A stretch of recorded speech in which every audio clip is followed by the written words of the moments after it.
subscribe, tekan lonceng, dan like ya.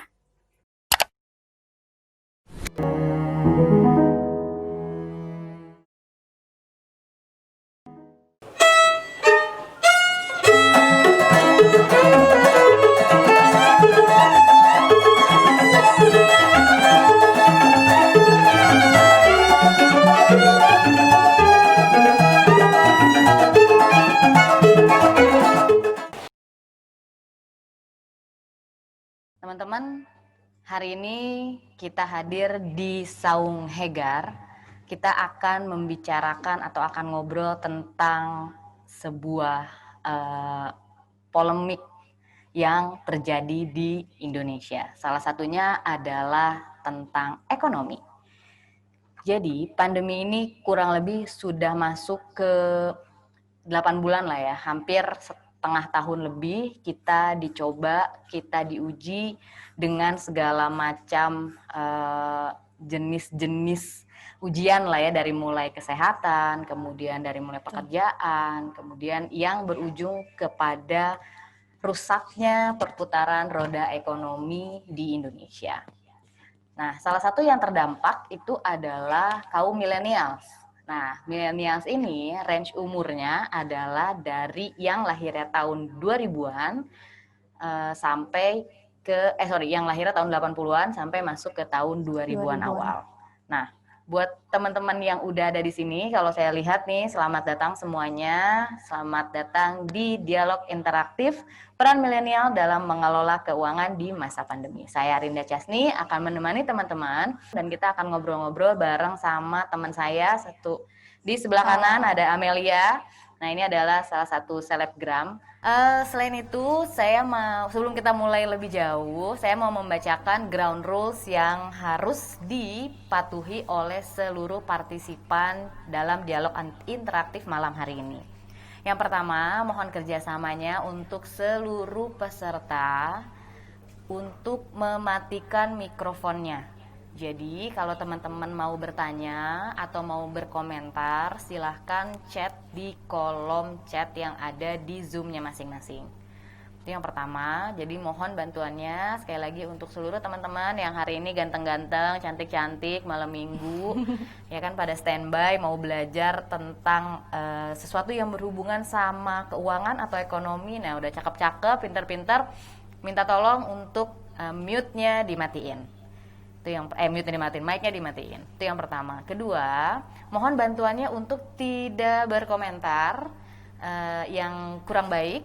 Itu yang pertama. Kemudian juga tidak menuliskan kata-kata yang kurang baik. Karena kalau ada teman-teman yang berkomentar yang kurang baik atau berkata-kata yang kurang baik, kami akan otomatis memblok atau mengeluarkan teman-teman dari dialog interaktif. Kenapa? Karena kita semua di sini mau belajar. Kita semua di sini mau saling sharing, dan juga kita di sini bukan lagi ngobrolnya sih santai ya Mel ya, santai. Cuman saling menghargai dan saling menghormati itu adalah kunci nomor 1. Selain itu, buat teman-teman yang di sini videonya belum dibuka, boleh dibuka biar kelihatan Nih cantiknya sama gantengnya. Benar, jadi biar kelihatan yang cantik-cantik, yang ganteng-ganteng. Boleh dibuka videonya, tapi mikrofonnya sekali lagi tolong dimatikan. Oke. Nah, hari ini selain saya dan juga Amel yang bakal ngobrol-ngobrol soal gimana sih caranya mengelola keuangan di masa pandemi, nanti kita akan kehadiran 2 orang narasumber. Pertama dari praktisi media atau jurnalis, kemudian satu lagi adalah dari bagian otoritas jasa keuangan. Gitu. Jadi ada yang dari praktisi, kemudian juga ada yang dari sektor pemerintah. Nah, bakalan seru banget karena di sini semua teman-teman boleh bertanya sebanyak mungkin. Kenapa? Karena ada apa, Mel? Ada hadiah ya? Ada hadiah dong pastinya. Bener, hadiahnya tuh banyak banget. Jadi kita ada voucher belanja. Nah, terus ada voucher belanjanya banyak lah ya. Terus ada juga ini voucher gift. Terus ada voucher taksi, banyak nih voucher taksinya. Jadi buat teman-teman biar nggak naik ojek online mulu kan, kehujanan. Nah, naik taksi nih sekali-kali gratis. Mau Pakai dari voucher. Tanjung Priuk ke Condet juga nggak apa-apa. Ya, silahkan. Banyak nih ya voucher taksinya. Dan yang paling the best adalah kita punya hadiah apa, Mel? Handphone. Nah, hadiah handphone ini buat teman-teman yang aktif bertanya, Aktif bertanya. dan pastinya ini ya apa namanya memenuhi dan mentaati semua peraturan hari ini. Iya, betul. Gitu. Jadi untuk semua teman-teman sekali lagi kita bersama-sama patuhi ground rules-nya, matikan mic, kemudian nyalakan video, dan kalau teman-teman mau berkomentar atau bertanya, tolong yang baik dan juga sopan. Karena di sini ada bapak-bapak dari Otoritas Jasa Keuangan dan juga dari media yang pastinya secara pengalaman itu banyak banget ya, Banyak Mel. banget Ya? pengalamannya. Oke. Mel, Iya.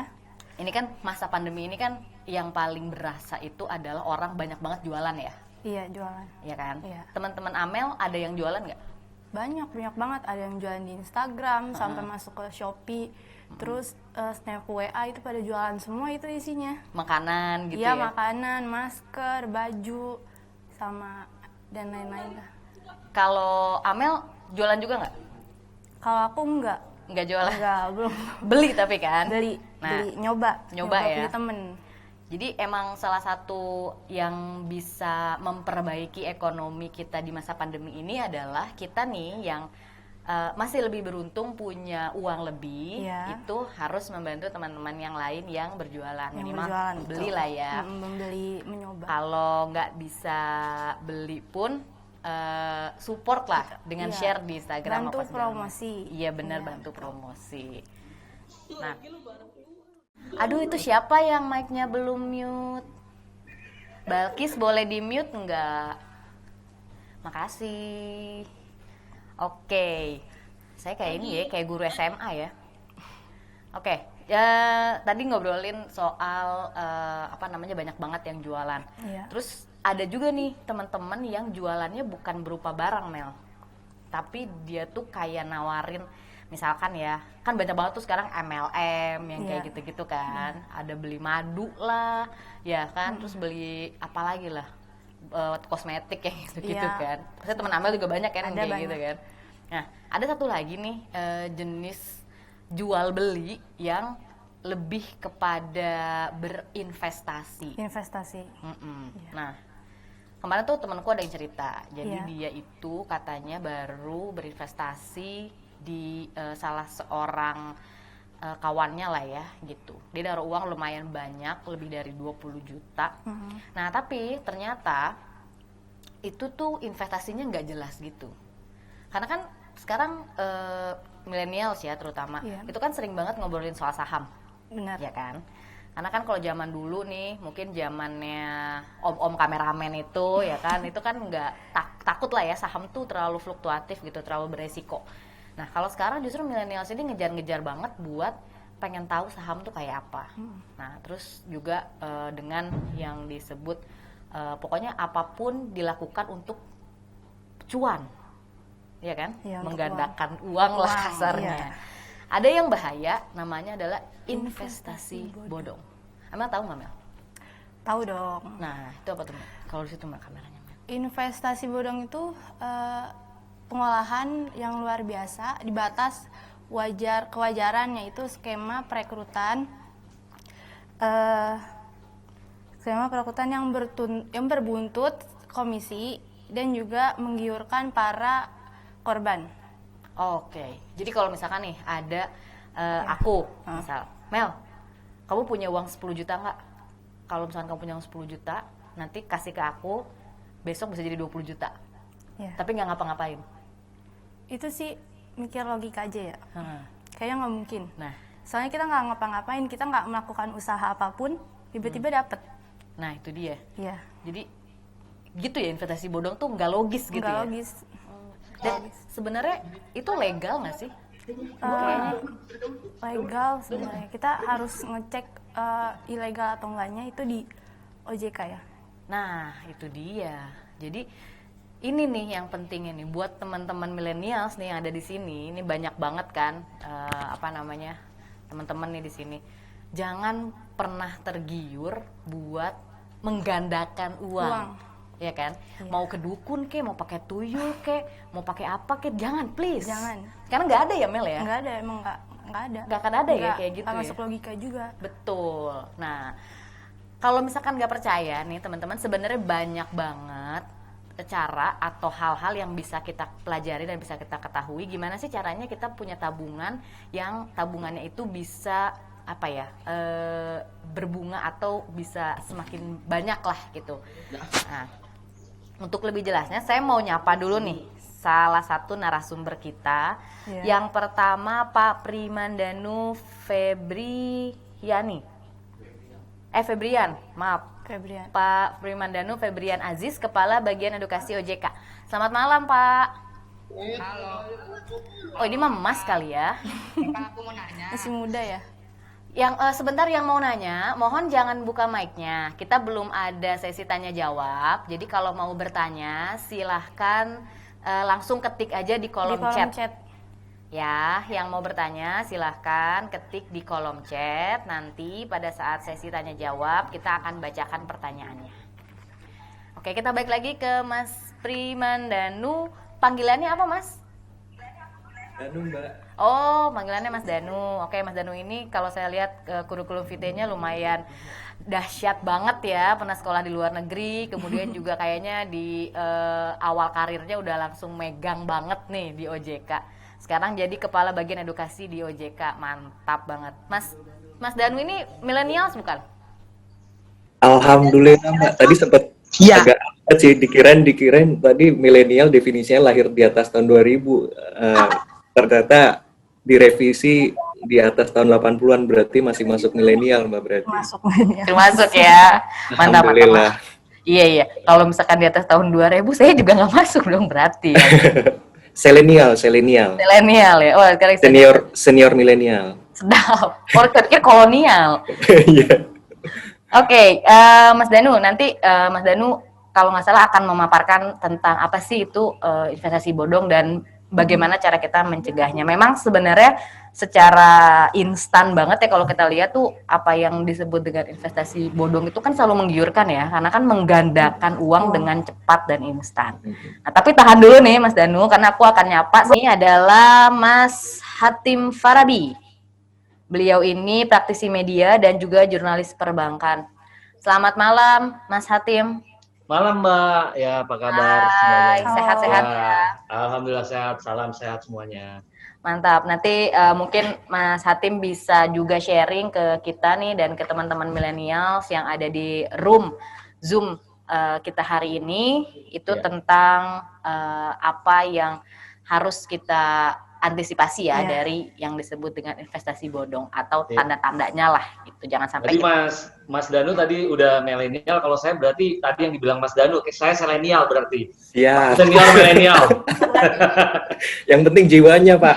Wah, ya. Ketahuan dari background-nya tuh lagi liburan kan. Labuan Bajo. Siap. Salam hormat, Pak. Hatim. Danu, ya, Mas. Oke, sip kalau begitu. Kita langsung masuk ke Mas Danu kali ya pertama ya. Ya boleh Mbak Rinda.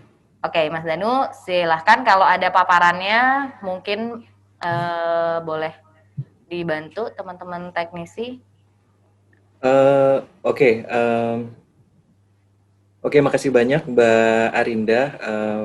Sebelumnya perkenalkan rekan-rekan, saya dengan Danu dari Departemen Literasi dan Inklusi Keuangan OJK.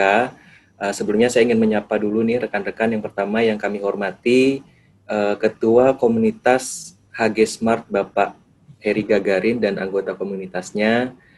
Yang saya hormati para narasumber Bapak Hatim Farabi, wartawan ekonomi senior Koran Sindo yang semangatnya milenial sekali nih Pak, saya lihat.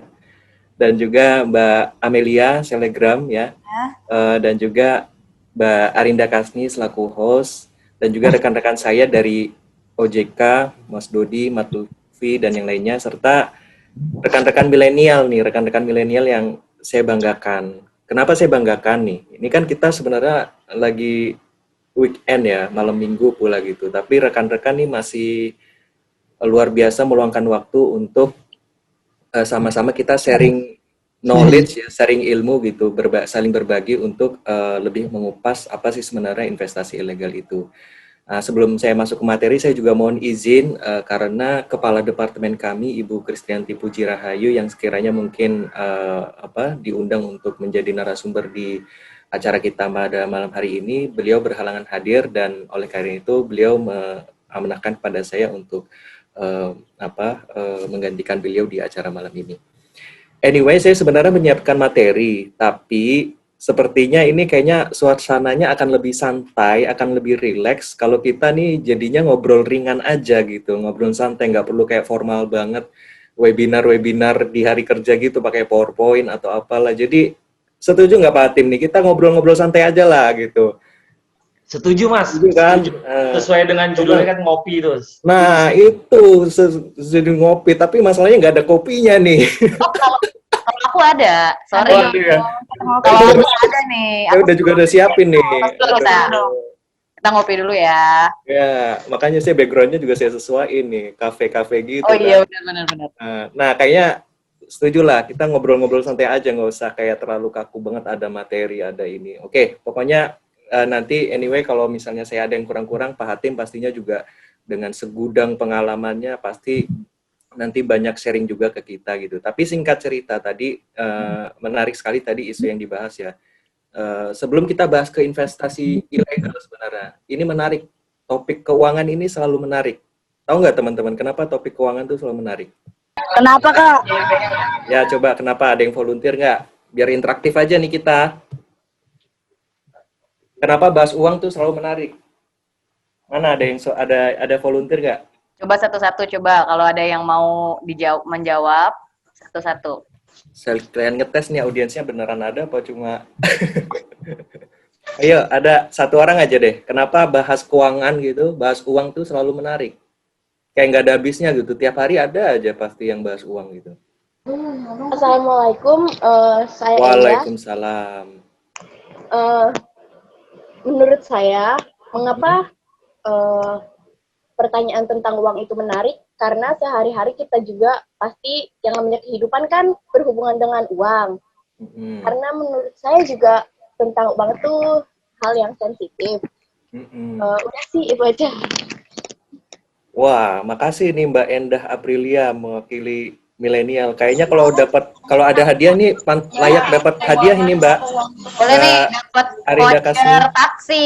Asik ya kan. Endah Aprilia. Pokoknya yang aktif kita kasih inilah, bagi-bagi rezeki lah. Oke. Makasih banget tadi pendapatnya Mbak Amelia. Ya kurang lebih kita semua sepakat ya gitu. Kita kehidupan sehari-hari pasti nggak lepas dari yang namanya uang gitu kan.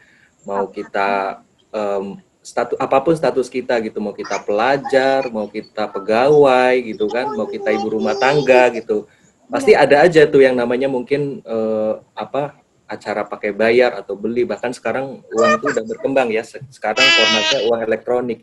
Uang itu menarik. Ada ungkapan yang menarik nih dari teman saya. Dia ada waktu itu menanggapi kenapa bahas uang selalu menarik, karena nyari uang itu susahnya setengah mati, tapi ngeluarinnya itu setengah sadar. Iya benar. Ya kan? Nyarinya tuh setengah mati. Ada yang kerja sampai pagi, malam, pagi, siang, malam. Kadang kepala sampai di bawah, kaki sampai di atas kali ya. Sampai banting tulang. Tapi kalau udah dapat uangnya, apalagi sekarang udah zaman gadget gini ya, sama digital, itu kayaknya gampang aja scroll kalau mau beli-beli di e-commerce gitu lah, nggak usah disebut lah, e-commerce gitu kan. Scroll up, scroll, tahu-tahu udah beli, taunya udah habis aja gitu. Nah, makanya penting nih kita kenapa bahas uang ini, supaya kita bisa lebih wise, supaya kita bisa lebih bijak untuk kita mengolah keuangan. Nah, salah satunya adalah terkait dengan investasi gitu kan. Gimana nih kita supaya uang kita ini nggak ujuk-ujuk tahu-tahu meskipun gaji tiap bulan 10 koma, tapi sebelum tanggal 10 udah koma duluan kita karena udah habis gitu. Nah, makanya harus dikelola dengan baik. Nah, salah satunya adalah dengan investasi. Nah, berbicara investasi tadi kita sempat menyinggung soal investasi bodong ya. Investasi bodong ya, istilah lebih formalnya investasi ilegal lah gitu. Intinya investasi ilegal itu adalah ya investasi yang dia itu nggak legal gitu, investasi yang dia itu nggak jelas siapa yang ngawasin, nggak jelas produknya apa, nggak jelas ini siapa yang mengelola. Jadi intinya nggak jelas semua, mau dari sisi penjualnya, mau dari sisi produknya. Nah, tapi kadang banyak orang yang masuk, kenapa? Karena investasi ilegal ini banyak sekali menjanjikan ya, istilahnya PHP kali ya, sekarang istilah anak mudanya sekarang, return atau imbal hasil yang itu di luar kewajaran.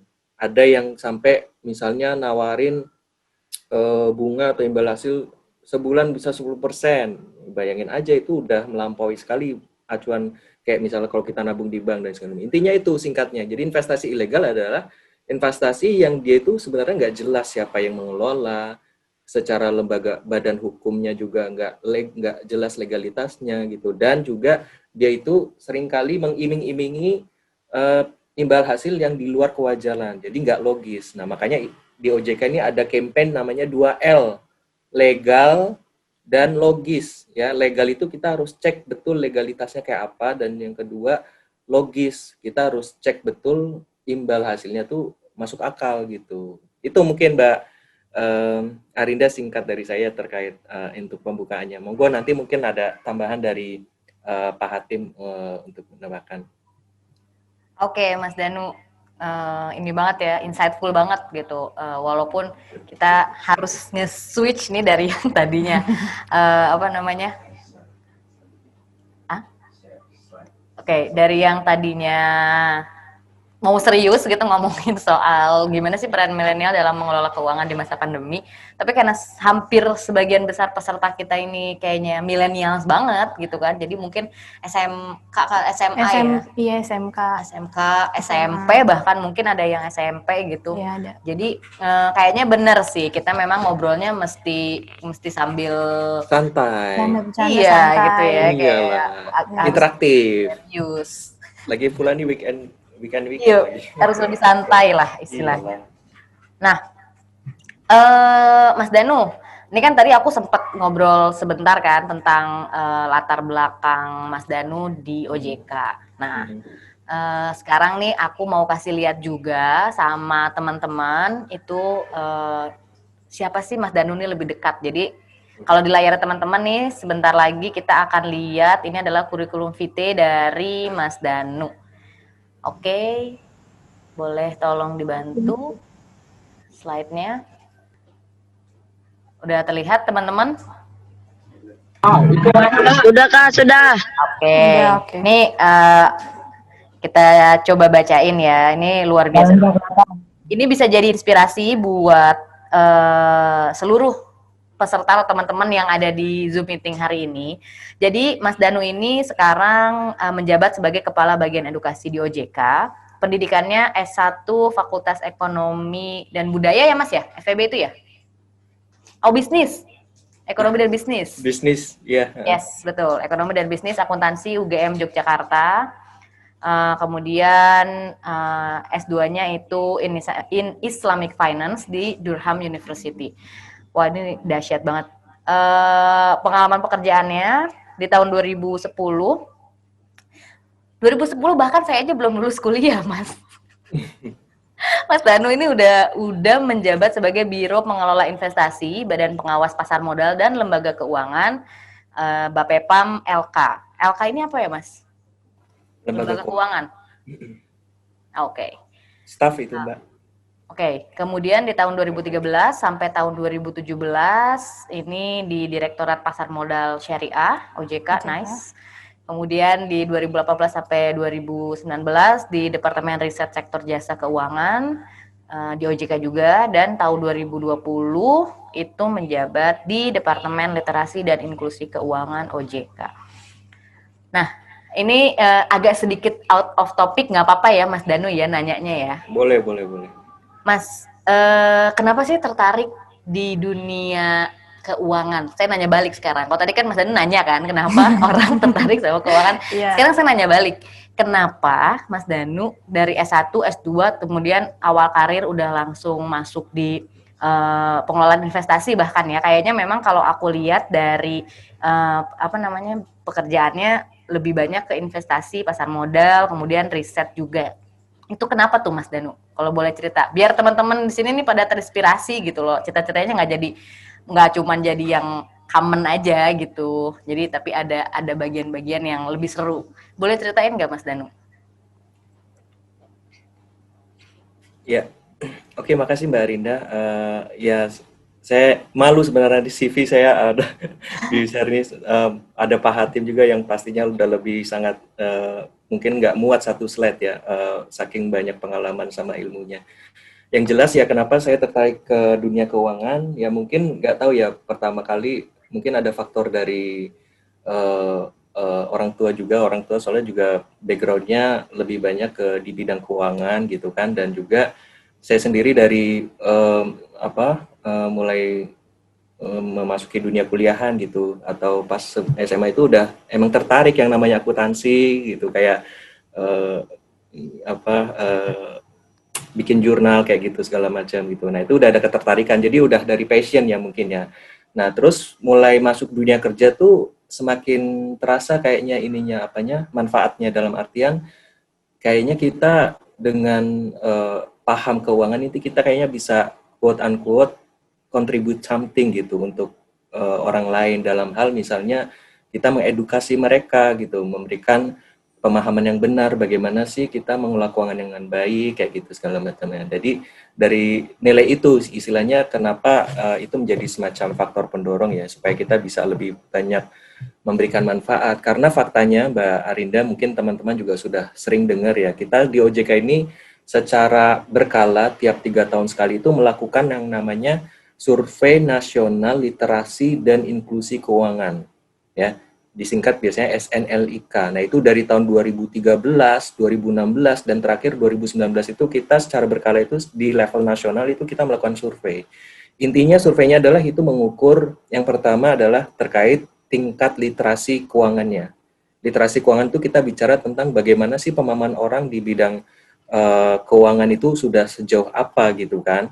Nah, terus yang kedua aspek yang disurvei itu adalah terkait dengan inklusi keuangannya. Nah, inklusi keuangannya itu adalah terkait dengan singkatnya itu pemanfaatan produk keuangannya. Nah, ternyata di survei yang terakhir itu literasi keuangan masyarakat kita itu masih relatifly cukup rendah, di mana itu hanya mencapai 38,03%. Nah, itu meskipun di survei-survei sebelumnya literasi kita sudah naik, tapi ya angka 38% itu masih ya di bawah 50%, sehingga sebenarnya quote unquote kita masih banyak PR ya untuk kita terus melakukan edukasi keuangan ke masyarakat. Nah, ini makanya saya juga appreciate nih kalau misalnya ada acara-acara webinar seperti ini untuk melakukan kegiatan edukasi terutama ke kaum milenial gitu ya. Nah, ini harapan kita semoga nanti mereka agen milenial ini bisa memberikan memviralkan lah gitu kan ilmunya ke mungkin ke orang tuanya, ke kakak adiknya gitu, sehingga ada efeknya. Mungkin singkatnya itu Mbak Arinda, mungkin nanti bisa ditambahkan dari Hatim juga. Siap. Terima kasih Mas Danu. Intinya teman-teman di sini juga supaya tahu gitu bahwa yang disebut dengan financial atau keuangan itu nggak cuman nabung doang ya Melia, tapi kan ada macam-macam ya gitu. Oke, selanjutnya kita mau panggil juga nih narsum kita yang kedua, Mas Hatim Farabi. Mas Hatim, masih di pantai? Ya. Santai di pantai. Ya, Mas Arinda. Ya. Masih ya? Oke. Masih mantau, seru-seru. Mau nanya dong, tadi kan boleh. kalau Mas Danu kan menceritakan tentang apa itu OJK secara singkat, kemudian juga apa itu investasi bodong secara ya pemahamannya lah ya, sesuai dengan peserta kita pada malam hari ini. Nah, kalau dari Mas Hatim sendiri nih melihat geliat teman-teman itu untuk berwirausaha, kemudian juga sadar terhadap finansial gitu kan, atau kalau sekarang tuh biasanya suka pada nyebutnya istilahnya merdeka secara finansial kan gitu kan. Kalau dulu kita mana ngerti tuh apaan tuh merdeka secara finansial ya, pokoknya dapat duit jajan belanjain. Nah, kalau sekarang itu mulai banyak tuh edukasi-edukasi tentang bagaimana kita bisa merdeka secara finansial sejak dini. Nah, kalau dari Mas Hatim sendiri nih, bagaimana nih Mas melihat geliat dan juga mungkin peluang atau mungkin ancaman atau saya nggak tahu di tengah pandemi ini dengan orang-orang semakin baik literasinya terhadap keuangan. Ya, makasih Mbak Arinda, terus Mbak Amelia yang ada di sana, terus juga Mas Danu tadi sudah memaparkan yang menarik. Kita udah punya gambaran-gambaran tadi termasuk investasi bodong. Dan juga terima kasih pada Mas Garin yang koordinator HG Smart. Terus juga teman-teman milenial yang ikut dalam diskusi interaktif yang diselenggarakan oleh HG Smart malam Minggu. Luar biasa nih, dimanfaatkan untuk kita sharing session, kita berbagi ilmu, kita berbagi pengalaman. Ya, kalau melihat dari temanya peran milenial dalam mengelola keuangan di masa pandemi, kalau saya melihatnya bahwa di masa pandemi ini malah kelihatan sekali bahwa milenial mempunyai peran dalam mendorong industri keuangan. Saya punya ada bukti saya melihat ada sebuah catatan, catatan di sini. Selain dari tadi kalau kita bicara industri keuangan, ada tadi menabung dan investasi. Nah, saya melihat bahwa milenial sudah mulai kebuka pikirannya. Selama ini kan milenial selalu dikonotasikan bahwa kaum yang boros. Ini sebelum pandemi nih kalau saya lihat, yang sukanya ke mall, yang sukanya kalau yang punya duit lebih itu jalan-jalan ke luar negeri, nggak mau biasanya jalan-jalan ke dalam negeri tuh, udah pasti nabung buat pergi ke luar negeri. Terus kongko-kongko, ngopi-ngopi. Ternyata di masa pandemi ini, malah menurut saya ini mungkin ada sesuatu yang sangat positif ya.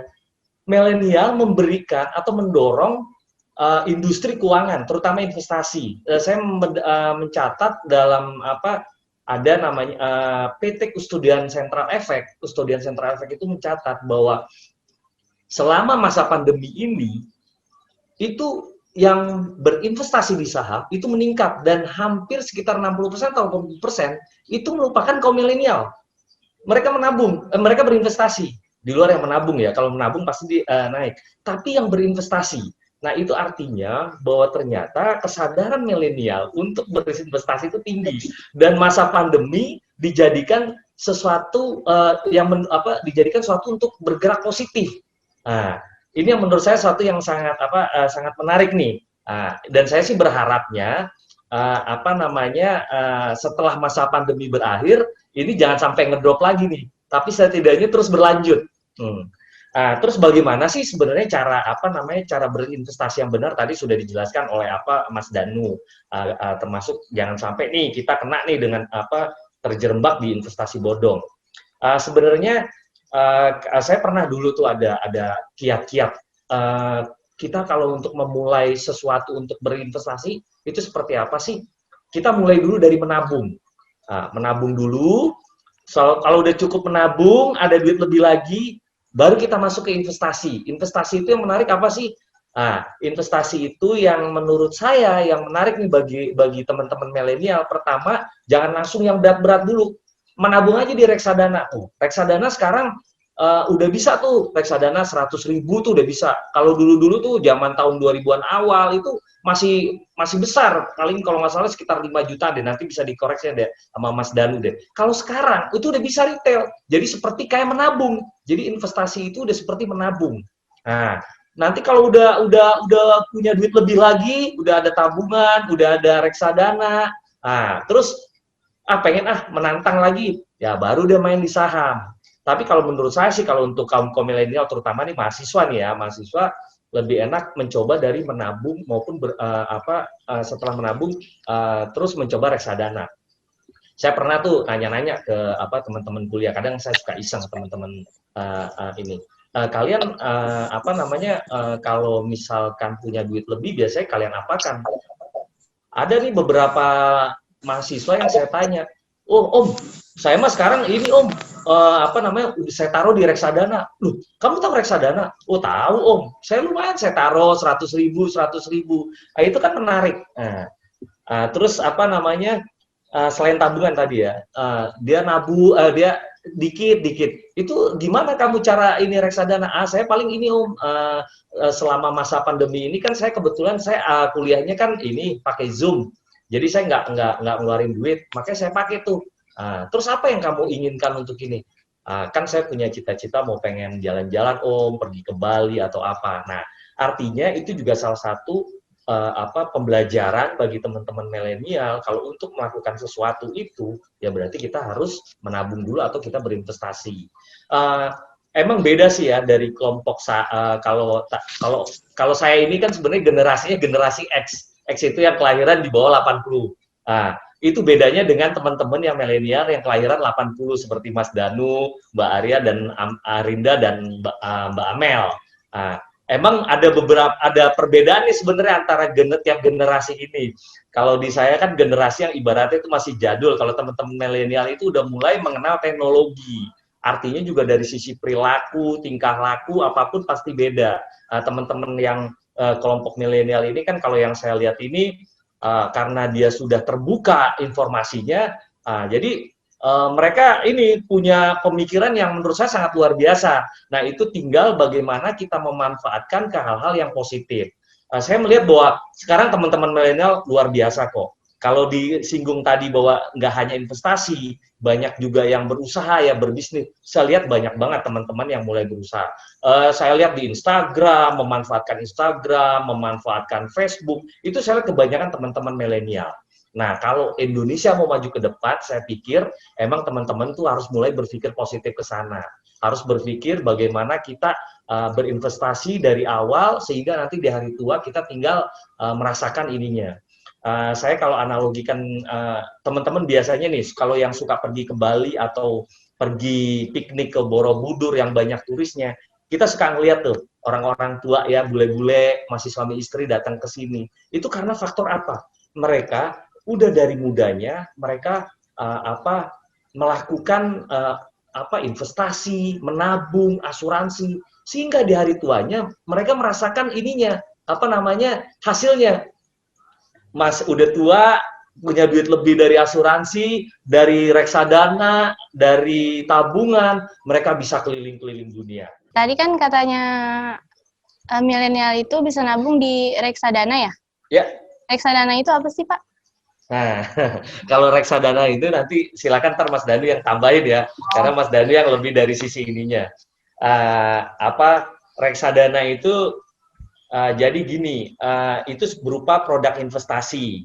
Jadi kalau Amel punya duit misalkan 100.000, nanti Amel taruh di produk reksadana. Reksadana itu macam-macam. Ada reksadana campuran, ada reksadana pendapatan tetap, ada reksadana pendapatan tetap, campuran sama reksadana apalagi ya Mas Danu, lupa saya. Pokoknya ada saham, ada pasar sama saham. Pak. Ya, macam-macam sebenarnya. Pasar uang. Nanti tinggal terserah Amel taruh di sana. Nah, nanti duit itu dikelola oleh yang namanya manajer investasi. Jadi Amel nggak memutarkan duitnya sendiri. Ada orang tuh, ada yang namanya manajer investasi yang mengelola itu. Nilai investasinya, returnnya, tingkat pengembaliannya, atau kalau misalkan di dalam perbankan kan kalau Amel naruh duit namanya bunga tuh, namanya bunga. Kalau di dalam reksadana namanya return investasinya pasti lebih tinggi dari dari Amel menaruh di bank, di perbankan. Itu ininya. Jadi kalau Amel mau naruh duit dengan yang safety banget, taruhnya di deposito di bank karena aman, pasti duitnya nggak akan turun, dan pasti akan naik. Tapi kalau Amel pengen ada resiko dikit, kan biasa. Kalau ada resiko, pasti keuntungannya juga bisa gede, bisa kecil. Nah, itu taruhnya di reksadana. Reksadana yang pasti return atau bunganya pasti lebih besar dibandingkan dengan yang namanya tabungan. Tapi tetap ada resiko di situ. Nah, nanti detailnya mungkin bisa Mas Danu yang akan menjelaskan. Gitu. Itu aja mungkin jawaban dari saya, Mel. Iya, terima kasih. Terima kasih Mas Hatim. Mas Danu mungkin mau menambahkan? Baik, terima kasih Pak Hatim. Wah, luar biasa banget nih Pak Hatim nih kan. Selenial tuh statusnya aja, tapi jiwanya tuh masih milenial banget. Karena ini canggih lah penjelasannya. Mesti Oke, dilestarikan itu. ya, ya. Menarik banget tadi Pak Hatim tuh poin-poinnya sangat-sangat insightful ya. Memang kalau kita coba perhatikan masa pandemi ini, kalau saya bilangnya Pak Hatim dan teman-teman ini ada blessing in disguise. Ngerti nggak tuh kira-kira? Iya, Ya, blessing. kenapa blessing in disguise? Kenapa? Karena nih, coba bayangin deh, mungkin yang kita biasanya ya, kalau misalnya di luar pandemi itu kita biasa tadi Pak Hatim bilang, biasa kongko-kongko, biasa ngopi-ngopi, biasa jalan-jalan ke mall segala macam. Sekarang terbatas gitu. Jadi kita cuma aktivitas di rumah dan karena cuma di rumah kita akan lebih sering dengan gadget kita gitu kan.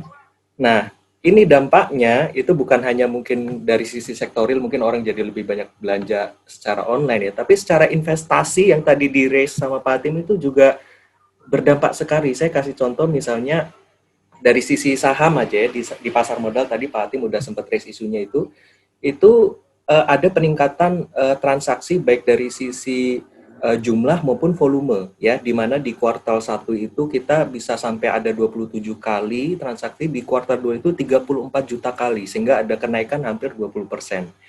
Dari sisi volume, kuartal 1 429 miliar saham, di kuartal 2 meningkat 493 miliar saham, meningkat 13%.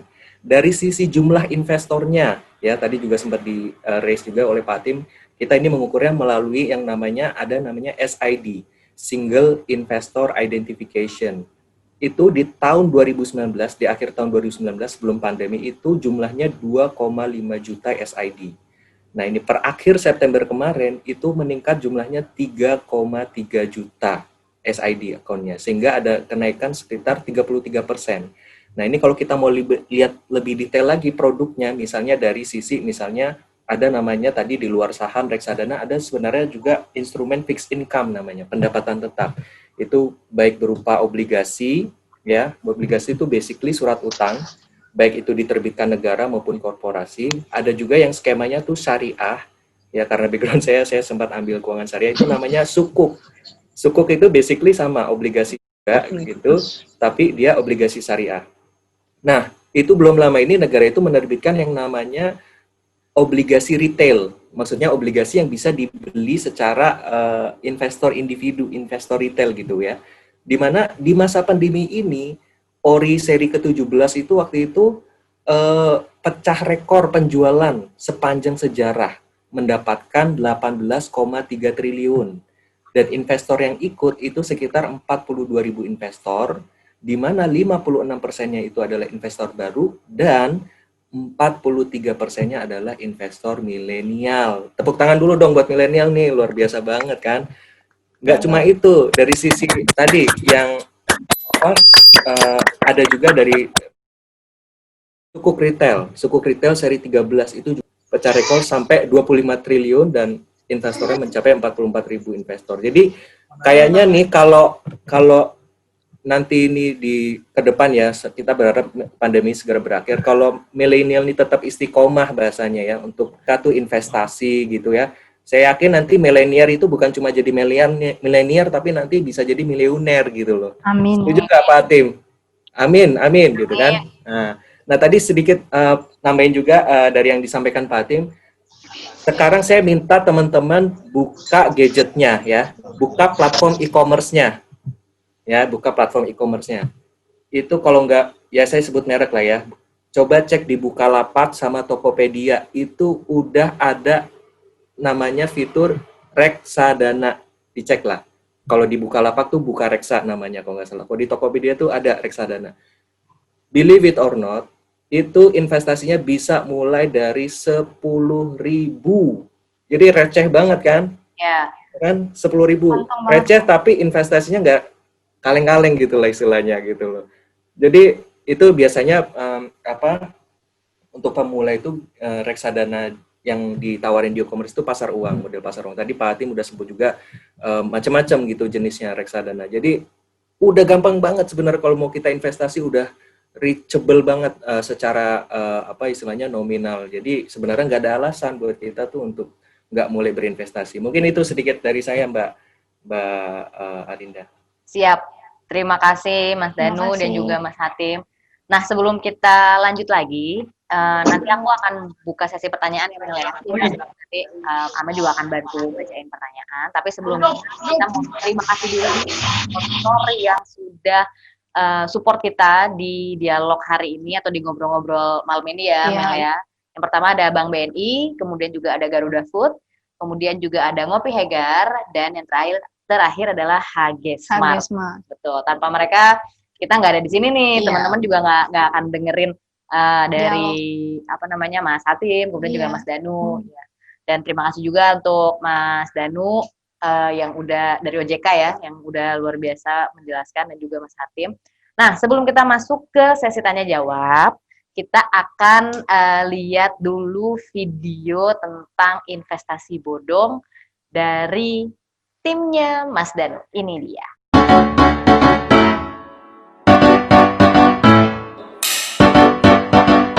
Investasi bodong menarik tapi bohong. Janji gombal hasil besar tapi bikin hati ambiar.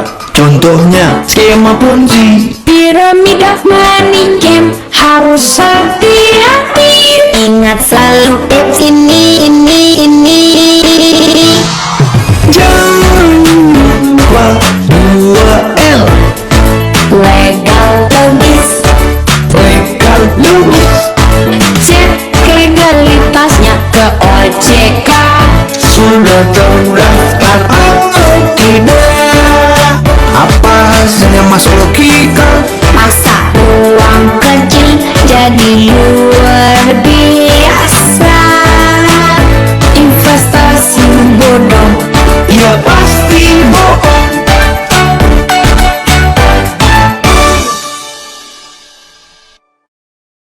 Jadi investasi bodong udah pasti. Bohong. Nah, ada dua tadi ya, legal dan juga logis. logis. Jadi kalau kayaknya legal tapi nggak logis, bisa jadi bodong. Iya, bodoh.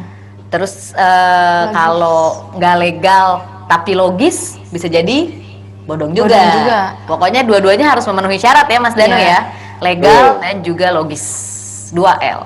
Nah, Amel, kita akan buka sesi pertanyaan. Aku akan bacain dulu teman-teman yang udah mengikuti peraturan dengan menuliskan pertanyaannya di kolom chat ya. Iya. Jadi untuk teman-teman yang mau bertanya langsung, nanti kita akan tanya dulu sama narasumbernya apakah kita akan buka sesi pertanyaan langsung atau tidak. Ini dari Mas Frans Nugroho. Iya.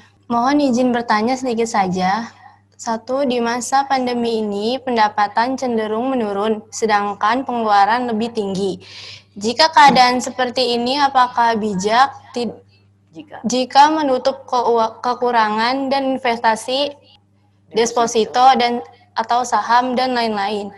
2. Misalkan di daerah orang yang belum mengerti atau paham tentang investasi, tapi lebih percaya kepada rentenir, notabene ilegal dan tidak ada kekuatan hukum. Terutama di saat sekarang banyak yang memerlukan dana untuk modal usaha atau untuk biaya hidup.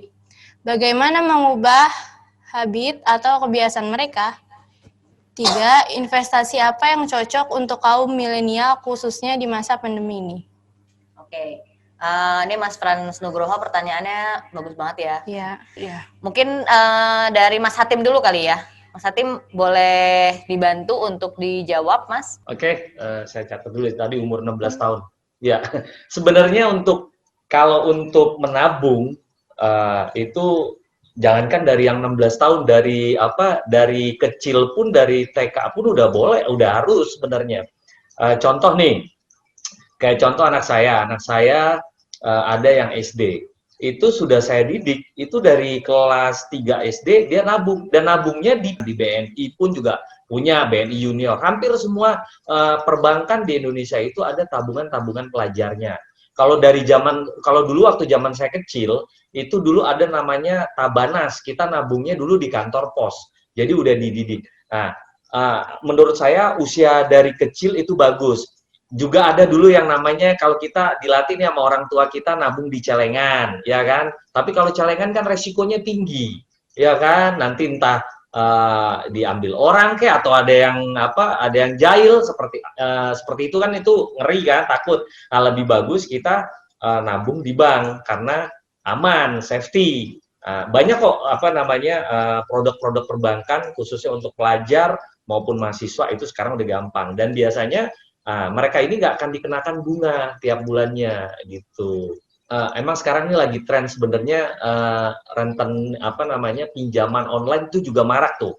Kalau kan sekarang kita masuk di era digital ya, rentenir juga pasti ada di pelosok-pelosok. Nah sekarang juga ada yang lebih marak lagi sebenarnya rentenir digital, itu yang ngeri.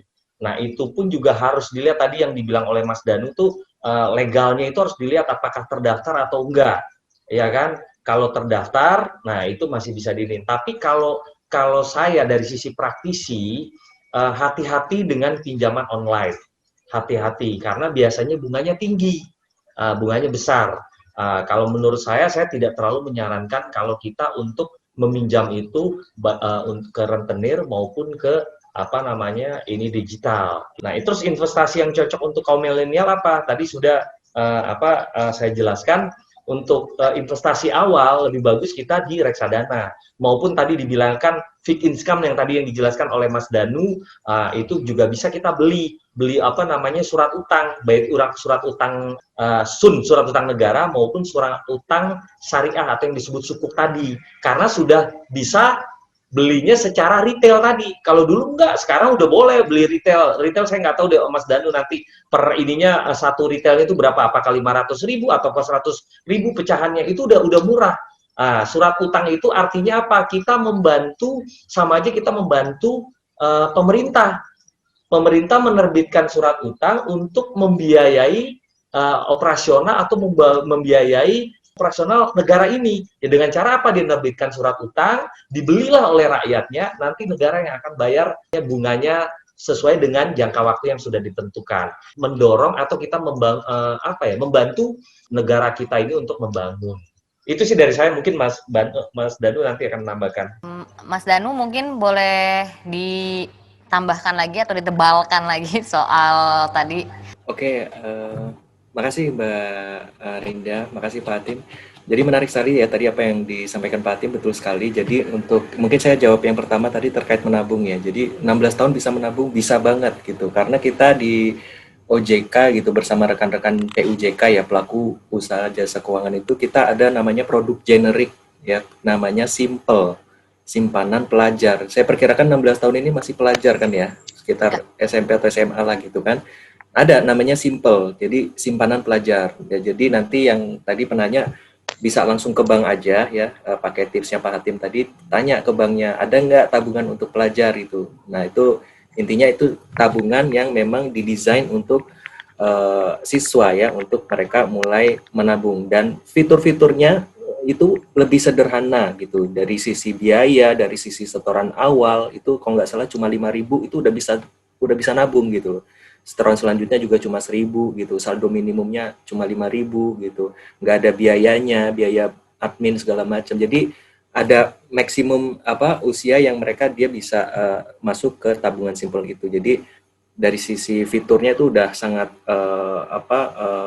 menguntungkan banget buat teman-teman yang mungkin masih pelajar untuk mulai nabung di Simple ya. Bukan hanya namanya memang Simple, tapi caranya pun kita simple gitu, setorannya ringan, gratis biaya admin ya. Tetap dapat fasilitas ATM dan segala macam. Nah itu untuk yang tabungan. Dan kemudian yang kedua tadi terkait ini ya, rentenir, kemudian mungkin investasi yang cocok buat milenial gitu. Ya memang kalau kita bicara terkait dengan investasi yang cocok gitu ya, sebenarnya nggak ada tips yang boleh dibilang one tips fit for all gitu, karena masing-masing orang itu mereka punya tujuan keuangannya masing-masing gitu. Saya mengibaratkan investasi itu adalah sebuah vehicle gitu ya, maksudnya gini, sebuah kendaraan. Kita dalam mencapai tujuan itu kan kita perlu kendaraannya kan. Sama halnya di bidang keuangan, kita kalau istilahnya dalam hal bicara terkait dengan investasi, bicara terkait dengan bagaimana nih saya bisa mengelola keuangan, itu kita harus tahu dulu tujuan kita tuh apa gitu. Ya, mungkin itu, dan mungkin terakhir untuk penutup ini terkait tips itu tadi, yang namanya investasi itu saya pernah dapat nasihat dari perencana keuangan itu, namanya investasi yang cocok itu kalau bisa jangan atau, tapi dan gitu. Jadi kita jangan hanya terpaku ke satu portofolio efek aja. Ada istilahnya don't put your eggs in at one basket gitu. Jangan taruh uang kita tuh cuma di misalnya tabungan aja, cuma di reksadana aja. Tapi kalau bisa atau gitu. Kita punya tabungan, kita punya reksadana, kita punya pendapatan tetapnya, mungkin kita juga punya emas atau mungkin non financial gitu. Mungkin kita punya properti atau apa gitu. Jadi diversifikasi produk kita, produk investasi kita tuh banyak. Jadi kalau ada risiko di 1-2 produk, kita masih punya produk lain yang dia itu istilahnya merebalancing gitu pendapatan kita. Mungkin itu sedikit tambahan dari saya, Mbak Rina. Oke, terima kasih Mas Danu atas penjelasannya dan juga Mas Hatim. Ini banget ya, jadi kita tahu tuh ya, jadi apa yang harus dilakukan untuk millennials gitu. Nah, ini sebelumnya saya mau apresiasi dulu nih ke semua teman-teman partisipan, luar biasa sekali semuanya nanya dan aktif. Sehingga kurang lebih ini ada ratusan chat yang belum kebaca dibaca, ya Mel ya. By the way tadi yang ada ngangkat tangan, raise hand itu ada Ritawi, boleh di chat aja pertanyaannya. Jadi kita turunin ya. Udah kami note untuk Ritawi, silahkan di kolom chat aja untuk pertanyaannya. Satu pertanyaan terakhir dari kamu akan kita bacain. Oke. Sekali lagi teman-teman boleh dibuka dulu videonya. Kita akan foto bersama. Tolong mukanya yang paling cantik, yang gelap cari lampu. Pakein flash. Pakein flash, bener. Coba mukanya dikasih flash, tolong ya. Senyum ya. Coba kita foto semua. Om admin udah ready? Kita foto 2 kali ya teman-teman. Jadi 2 kali gaya. Oke, siap? Kita hitung. Siap. 3, 2, 1. Cheese. Oke. Kita sedang masih berdiskusi nih tentang siapa yang akan mendapatkan hadiah utama 1 unit handphone.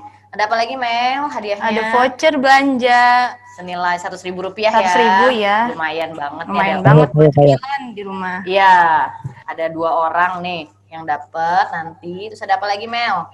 Ada voucher taksi. Tuh.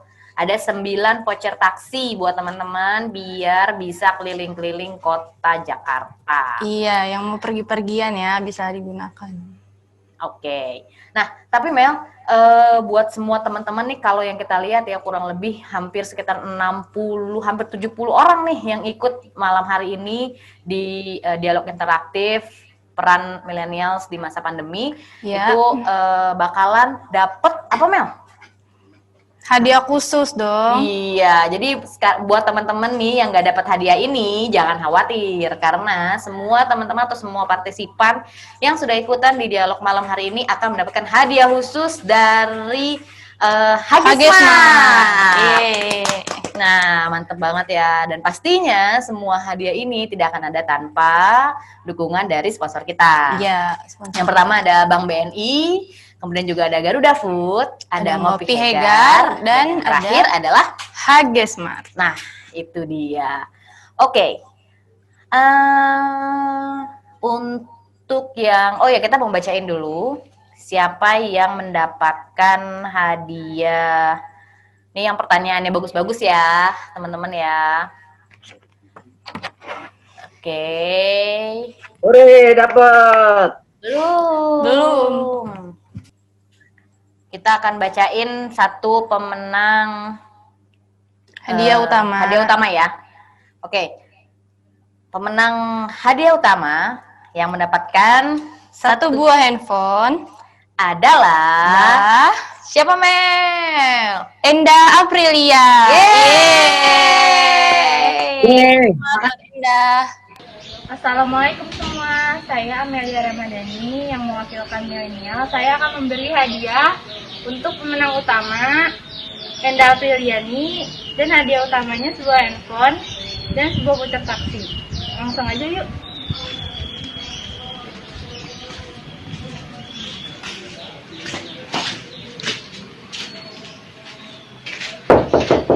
Assalamualaikum.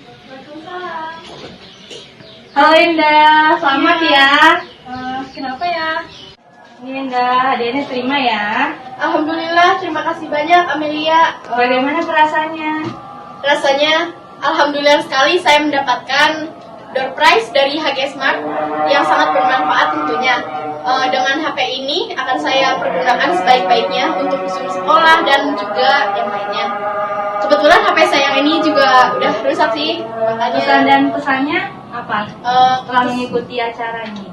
pesan saya setelah mengikuti acara webinar tersebut sangat membuka mindset saya untuk tidak gampang percaya dengan yang namanya investasi, juga untuk meningkatkan semangat menabung.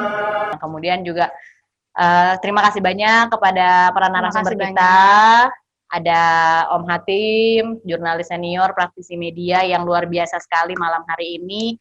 Udah bisa berbaur sama kita yang millennials dan mungkin ada Gen Z kali di sini ya. Nah, kemudian juga satu lagi kepada Om Danu, langsung Om, mudah-mudahan Om. Kepada Mas Danu, terima kasih banyak dari OJK juga luar biasa sekali. Kita jadi terbuka sekali, menambah ilmu banget. Jadi ini adalah salah satu ikhtiarnya dari Mas Danu dan OJK untuk membuat rakyat Indonesia itu semakin terbuka literasinya terhadap keuangan. Jadi sering-sering teman-teman untuk cari-cari tahu nih supaya, tadi sempat ada pertanyaan gimana caranya supaya kita nggak terpuruk di masa pandemi ini dari sisi keuangan. Nah, teman-teman mungkin bisa cari tahu tadi di sosial medianya OJK ya. Amel. Kemudian juga banyak lah sekarang sosial media juga teman-teman bisa ikutin beberapa akun-akun yang ngebahas soal merdeka secara finansial untuk milenial. Nah, terakhir saya juga mau mengucapkan banyak-banyak terima kasih banget untuk sponsor kita. Ada siapa, Mel? BNI Dan BNI dan juga Garuda Food. Garuda Food. Dan pastinya tempat kita di sini adalah namanya Saung Perjuangan. Yes, Saung Perjuangan. Kita ngopi Hegar di sini. Kemudian juga ada HG Smart juga di sini ya. Iya. Next time, kalau teman-teman ikutan lagi nih diskusi interaktif kita akan ada tamu lain ya.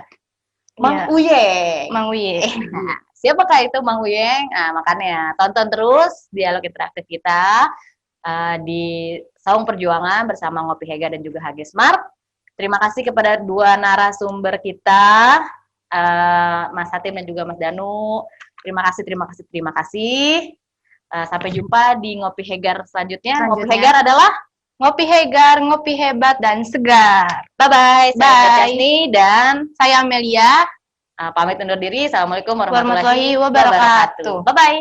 Alunan indah.